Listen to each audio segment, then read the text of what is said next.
Se um servidor público for autista, mesmo que de grau de suporte 1, ou se ele tiver qualquer tipo de deficiência, o servidor público tem direito à aposentadoria especial? Ou seja, ele tem direito a aposentar contribuindo menos tempo que as outras pessoas típicas?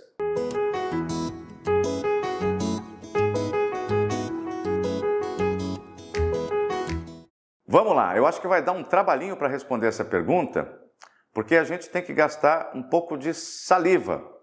Porque a verdade é que no Brasil não existe nenhuma lei que trata especificamente da aposentadoria da pessoa com deficiência. Ou seja, dentro do serviço público, a União não instituiu nenhuma lei que assegure o direito de aposentadoria especial e diferenciada para o servidor público. Do jeito que eu estou falando, parece que a resposta é não, né?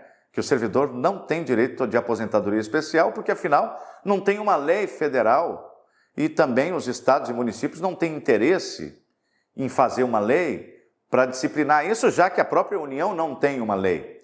Embora exista um mandamento constitucional para que seja criada uma lei para tratar desse assunto, a aposentadoria especial do servidor com deficiência. Então, como é que faz, já que não tem uma lei para o servidor se aposentar, aquele que tem deficiência? Bom, eu vou te apresentar aqui uma lei que é uma lei seletista, que é uma lei feita para os trabalhadores do regime geral de previdência, ou seja, aqueles que não são concursados, aqueles que trabalham de carteira assinada. É a Lei Complementar 142, é uma lei federal que trata da aposentadoria especial do trabalhador de carteira assinada pelo regime geral de previdência. Calma que eu vou conectar os pontos, tá? Calma que você vai entender o que eu quero dizer.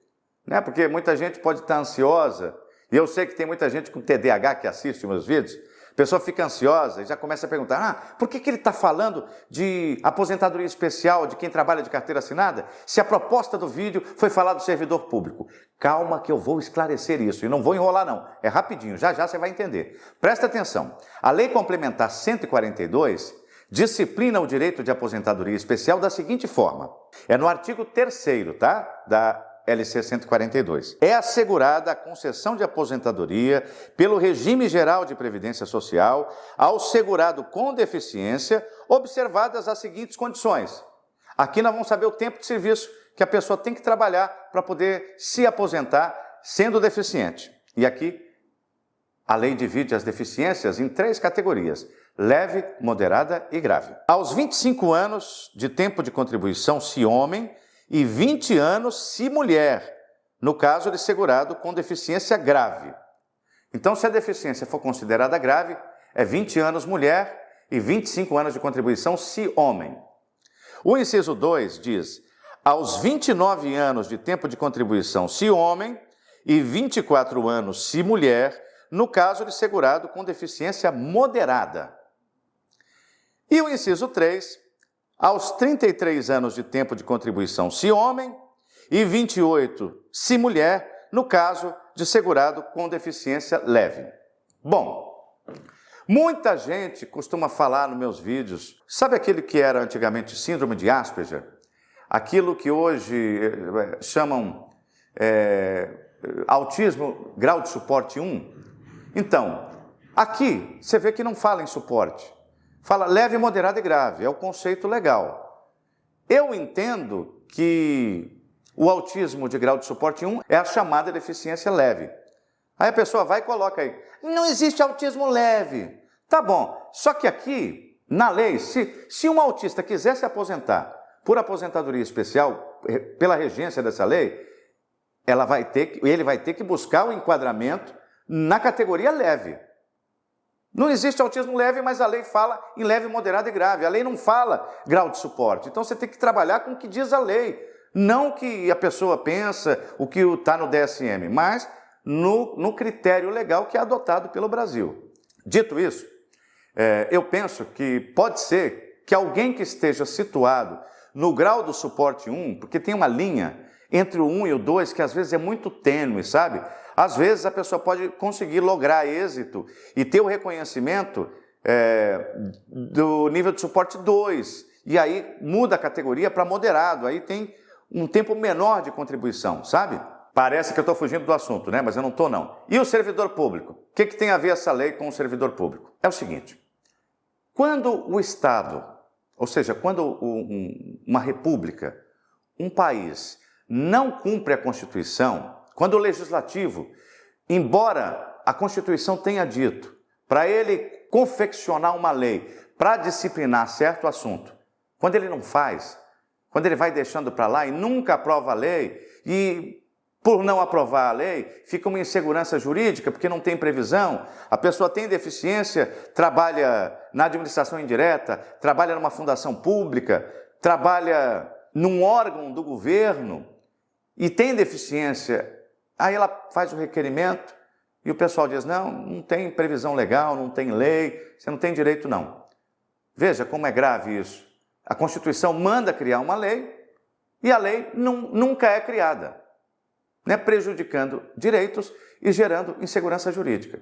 Quando isso acontece, qualquer cidadão tem direito de entrar com uma ação no STF chamada mandado de injunção. O mandado de injunção é uma ação constitucional que é prevista para que o cidadão a maneje quando o poder legislativo está em mora para realizar o seu dever de criar uma lei que deve ser instituída por determinação constitucional, ok? Por que eu estou dizendo isso? Porque já teve esse mandado de injunção. No mandado de injunção, os juízes do STF, os ministros do STF, ao apreciarem o mandado de injunção, se eles entenderem que aquele mandado de injunção é pertinente, é procedente, ou seja, que o autor, o impetrante, tem mesmo o direito de obter uma tutela da justiça, porque realmente o legislativo não criou a lei que deveria ser criada, o STF, então, decide e regulamenta aquele direito até que o Congresso Nacional aprove a lei que é dever deles aprovar. Como o STF não pode obrigar o Congresso a criar a lei imediatamente, ele institui uma regra de transição até que o Congresso aprove a lei. E foi isso que aconteceu. Foi no mandado de injunção 4031 do Distrito Federal que o STF decidiu o seguinte: a Lei Complementar 142 de 2013, que regulamentou a aposentadoria especial de pessoas com deficiência no regime geral de previdência, deve ser aplicada ao pedido de aposentadoria de servidores públicos com deficiência, por se tratar de diploma mais adequado para suprir a omissão na regulamentação, artigo 40, parágrafo 4º-A da Constituição Federal. Então, gente, você entendeu? A LC 142 não foi feita para o servidor, mas como o Congresso Nacional não fez a lei para regulamentar a aposentadoria especial do servidor público por motivo de deficiência, o STF decidiu no mandado de injunção, que é super recente, que aplica-se a LC 142 também ao servidor público. Só que a decisão do STF é muito recente, tem muita prefeitura de interior que não sabe, tem muita confusão nos estados do Brasil que não reconhecem e, às vezes, o servidor precisa correr um chão para garantir o seu direito de aposentadoria especial. E esse direito à aposentadoria especial, por motivo de deficiência, ele não é simples de ser exercido. Não só porque há muita desinformação, inclusive sobre essa decisão do STF, de que se aplica a LC 142, mas também por outro motivo, que é o seguinte: a deficiência, a aposentadoria especial por deficiência, ela só é contada no período em que o servidor trabalhou com deficiência. Como assim? Te explico. Servidor entra no serviço público em 2002. No ano de 2020, ele sofreu um acidente. E aí ele se tornou deficiente em razão daquele acidente. Então, o tempo da aposentadoria especial é contado só a partir da deficiência, porque, na grande maioria dos casos, servidor com deficiência é deficiência superveniente, na grande maioria dos casos, até porque quem entrou no serviço público ali pela década de 90, não existia uma regulamentação adequada, assegurando cotas para a pessoa com deficiência. Ao contrário, o serviço público rechaçava a pessoa com deficiência e não tinha um sistema de proteção legal ali pelos idos de 88, quando foi promulgada a Constituição Cidadã que nós temos vigente no Brasil hoje. Então, no caso dos transtornos globais do desenvolvimento e do autismo especificamente, é preciso tomar muito cuidado, porque a primeira coisa que a pessoa tem que fazer é informar ao seu empregador de que é deficiente, de que tem deficiência. Mesmo que a pessoa tenha receio de sofrer alguma discriminação por conta disso, tem que informar, porque se você não informar, não é atualizado os seus dados no RH e no CNIS, para que você tenha reconhecido a deficiência. E o autismo é diferente da deficiência superveniente, porque o transtorno do espectro autista é de origem genética. Ele tem as suas origens na genética. Então, o autista já nasce autista. Ninguém bate a cabeça e vira autista. É porque tem gente que fala que é agrotóxico, que é alguma coisa que a pessoa come, é um alimento que a mãe comeu. Gente, autismo, todo mundo nasceu autista. Não tem autismo depois. Pode ter diagnóstico depois. Pode ter diagnóstico com 40, 50 anos de idade, que a pessoa não sabia. Diagnóstico tardio. Mas quando a pessoa recebe o diagnóstico, tem que ficar consignado que aquele diagnóstico representa uma condição que a pessoa tem desde que nasceu. Por quê? Porque, preste atenção aqui, o artigo 5º da LC 142, que agora você já sabe que se aplica também ao servidor público, diz o seguinte: o grau de deficiência será atestado por perícia própria do Instituto Nacional do Seguro Social por meio de instrumentos desenvolvidos para esse fim.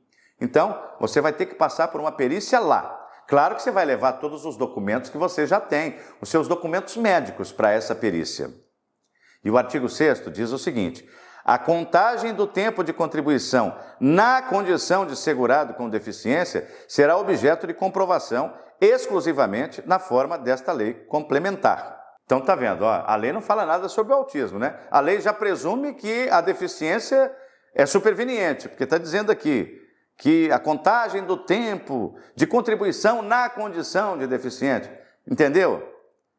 A lei já está presumindo que a deficiência é superveniente. Então, quando você for requerer ao RH a atualização dos seus dados, para que conste no seu banco de dados, no banco de informação daquele servidor, que ele tenha deficiência, para todos os fins que vierem a ser necessários, porque quando você pede esse reconhecimento, você informa o diagnóstico, você faz uma petição bem fundamentada para que eles atualizem o cadastro, para que quando abrirem a ficha funcional daquele servidor, você possa identificar que ele é um servidor com deficiência.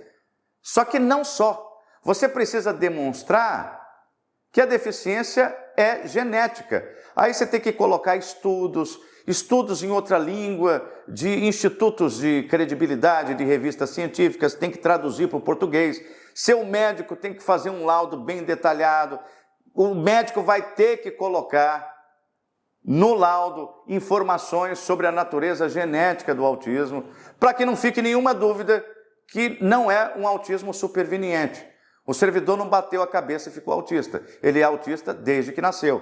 Por quê? Porque aí todo o tempo de contribuição dele é contado como contribuição de pessoa com deficiência. E também, gente, do parágrafo 1º da LC 142 diz o seguinte: a existência de deficiência anterior à data da vigência desta lei complementar deverá ser certificada, inclusive quanto ao seu grau, por ocasião da primeira avaliação, sendo obrigatória a fixação da data provável do início da deficiência. Entendeu isso? Porque só conta do momento que ficou deficiente para lá. Essa lei é de 2013. Então, pessoas também que estavam laborando no serviço público antes de 2013 também vão ter que fazer essa prova.